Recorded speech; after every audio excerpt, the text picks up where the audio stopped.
අයිබෝවන් මගේ නම විදිශා විශ්වපාලි මම දැනට ඉන්ටි ඉන්ටර්නැෂනල් යුනිවර්සිටි නිලායි වල මාස්ටර් ප්‍රෝග්‍රෑම් එකක් කරනවා මගේ කෝස් එකේ නම තමයි Master of Biotechnological Innovation and Application by Research.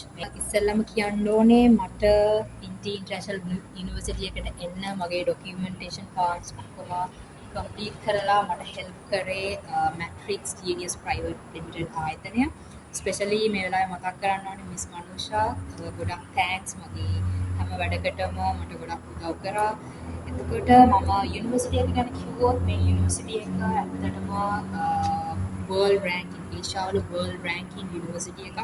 ඒ වගේම ස්ටුඩන්ට් කෙනෙක්ට අත්විඳින්න පුළුවන් හැම ෆැසිලිටි එකක්ම මේ යුනිවර්සිටි එකේ තියෙනවා.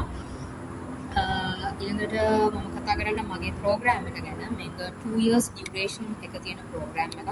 එතකොට මගේ කේස් එක ගැන කතා කරනකොට මට 100% ස්කෝලර්ෂිප් එකක් හම්බුණා. ඒ කියන්නේ මගේ ටියුෂන් ෆී එක වේව් ඔෆ් කරලා තියෙන 100%. හැබැයි ස්කෝලර්ෂිප් එකේ රෙගියුලේෂන්ස් අනුව මම within 2 years 2 publications publish කරන්න ඕනේ Scopus Index journal එකක. ඒක තමයි යාළගේ තියෙන රෙගියුලේෂන් එක. මගේ කෝස් එක ෆුල් ටයිම් යන කෝස් එකක්. එහෙම තමයි යුනිවර්සිටි එකේ සහ ප්‍රෝග්‍රෑම් එකේ විස්තර කිව්වොත්. ඊළඟට මම කියන්න කැමති මැලේසියා ගැන. මැලේසියා කියන්නේ හරිම ලස්සන රටක්. ඒ වගේම මේ කල්චර් එක හරිම ලොකු විවිධත්වයක් තියෙනවා. මේ මිනිස්සු හරිම ෆ්‍රෙන්ඩ්ලි. ඊළඟට ස්ටුඩන්ට් කෙනෙක්ට ස්පෙෂලි කියන්න ඕනේ ස්ටුඩන්ට් කෙනෙක්ට කියන්නේ හොඳට බජට් ෆ්‍රෙන්ඩ්ලි වාතාවරණයක් මේකේ තියෙනවා. එහෙම තමයි රට ගැන කිව්වොත් ඒ වගේම පාර්ට් ටයිම් ගැන මතක් කරන්න ඕනේ.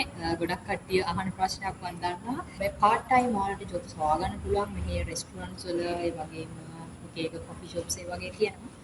එතකොට ඒකට નિયમિત වර්කින් අවර්ස් ගාණක් තියෙනවා. ඒකට යටත් ඔයාලට මෙහි වර්ක් කරන්න පුළුවන් කිසිම ප්‍රශ්නයක් නැහැ. එහෙම තමයි මැලේසියා ගැන විස්තර ගැන ගත්තොත් ඉතින් ඔයාලට කියන්න කැමති මැලේසියා වලට එන්න ඔයාලගේ හයර් ස්ටඩීස් කම්ප්ලීට් කරන්න කැමති කට්ටිය ඉන්නවා නම් මෙහෙට එන්න ඇවිල්ලා මේ එක්ස්පීරියන්ස් එක ලබන්න. ඒ වගේම ආයත් වතාවක් මැට්‍රික්ස් ජීනියස් ප්‍රයිවට් ලිමිටඩ් ආයතනය ගැන මතක් කරනවා. ඒ විස්තර ටික තමයි මට ඔයාලත් එක්ක ෂෙයා කරා ගන්න තියෙන්නේ. ඉතින් thank you